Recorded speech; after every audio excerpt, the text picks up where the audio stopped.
Она переписывалась с Вольтером и одновременно продавала людей оптом. Не метафорически, буквально. Петербург, 1762 год. Самый блестящий двор Европы. Екатерина только взошла на трон и уже принимает философов, цитирует Монтескьё, пишет манифесты о природе человека. Европа смотрит, восхищается, называет ее «северной звездой». А в 300 верстах от столицы помещик меняет дворовую девку на охотничьего пса. И это законно. Ты сейчас подумал, другое время, другие нравы. Но вот детали, которые не говорят в школе.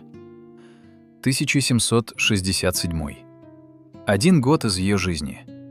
Она пишет наказ и выводит рукой, что законы созданы для человека, а не человек для закона. Что пытка — это варварство. Что законы существуют ради безопасности и для пользы людей. 22 августа 1767 подписывает секретный указ. Крепостным запрещено жаловаться на господ. Лично императрице тем более. Наказание, кнут, каторга, вечная ссылка в Нерчинск.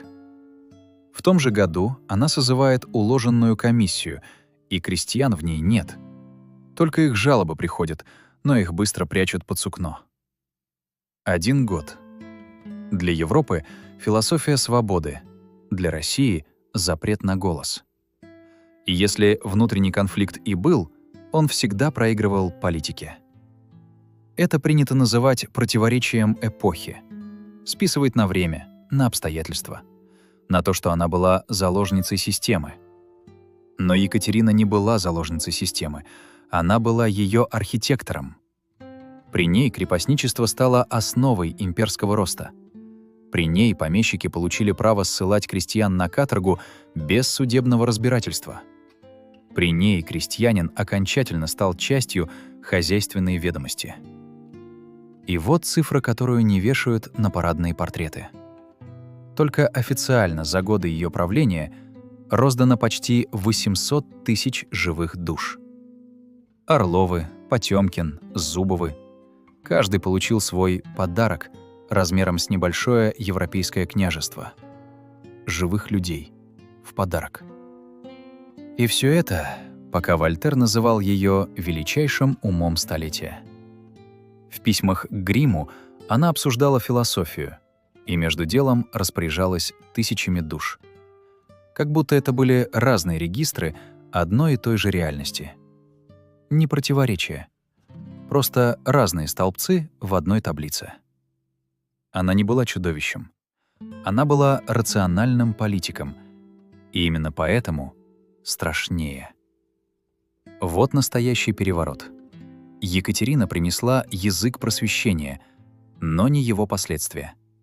Она поставила спектакль, в котором просвещение было декорацией, философы — труппой, а крепостные — реквизитом, который после спектакля убирают за кулисы. И самое страшное — не она. Самое страшное, что мы до сих пор аплодируем, потому что этот спектакль не закрылся в XVIII веке. 2026 год. Корпорации публикуют манифесты о свободе слова и строят алгоритмы, которые решают, чей голос будет услышан. Лидеры цитируют права человека и подписывают законы о тотальной слежке. Платформы говорят о равенстве и продают внимание твоих детей рекламодателям. Екатерина не в учебниках истории. Она в твоей ленте новостей. Каждый день. Но это только фасад. Настоящий вопрос глубже. Она это знала? Осознанно выбрала крепостничество вместо свободы или научилась не замечать, когда противоречие становится слишком большим? Следующий блок — документ, который она писала 3 года.